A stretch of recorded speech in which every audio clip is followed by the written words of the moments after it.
स्वाहा तस्य वितुर्वरेण्यं भर्गो देवस्य धीमहि धियो यो नः प्रचोदयात्। ओम परमात्मने नमः। तुष्टि सर्वत्र धीरस्य यथा पतितवर्तिनः स्वच्छन्दं चरतो देशान्यत्रास्मितशायिनः। तुष्टि संतुष्टि सर्वत्र सब जगह, धीरस्य धीर का, यथा पतितवर्तिनः जैसा आया उसमें व्यवहार करने वाला, स्वच्छंदम स्वतंत्र रूप से, चरतः विचरण करता हुआ, देशान सभी जगह, यत्र जहाँ, अस्तमित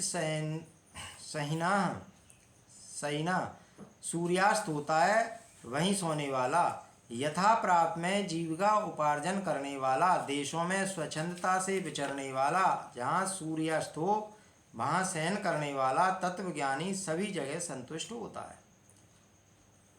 ज्ञानी परम को प्राप्त कर लेता है, इसलिए तुच्छ की वासना से मुक्त हो जाता है। वह भी कर्म करता है परंतु फल आकांक्षा से नहीं। कर्म करने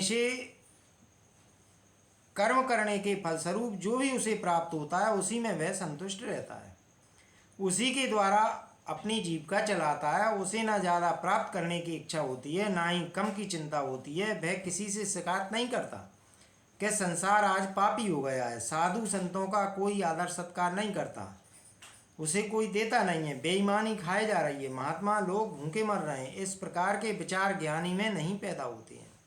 ज्ञानी अपने आप के ऊपर निर्भर होता है, वह भोजन हेतु दूसरों पर निर्भर नहीं होता। जो मिल जाए, जहाँ से मिल जाए, ना मिले, सबसे संतुष्ट रहता है। वह इस संसार को ही बंधन मानता है, तो शरीर के पालन पोषण हेतु किसी से क्यों बंधेगा। वह किसी स्थान विशेष से भी नहीं बनता। वह स्वच्छंदता से, किसी वासना आसक्ति से नहीं बनता। उसके सोने बैठने चलने फिरने रुकने आदि का कोई निश्चित स्थान समय नियम आदि नहीं होते कि वहीं ठहरूंगा, ऐसे बिस्तर पर ही सोऊंगा, घास पर ही सोऊंगा, काले रंग की गाय का ही दूध पीऊंगा, पैसे को कभी भी हाथ नहीं लगाऊंगा, पैदल तथा नंगे पैर ही चलूंगा। ऐसे नियमों में ज्ञानी नहीं बनता है। वह नियम संयम के बंधनों से पार हो गया होता है, आग्रह मात्र छूट गया है। ऐसा ज्ञानी मनुष्य सभी जगह सभी परिस्थितियों में सदा ही संतुष्ट सुखी और शांत स्वभाव से आत्मा में रमण करता है।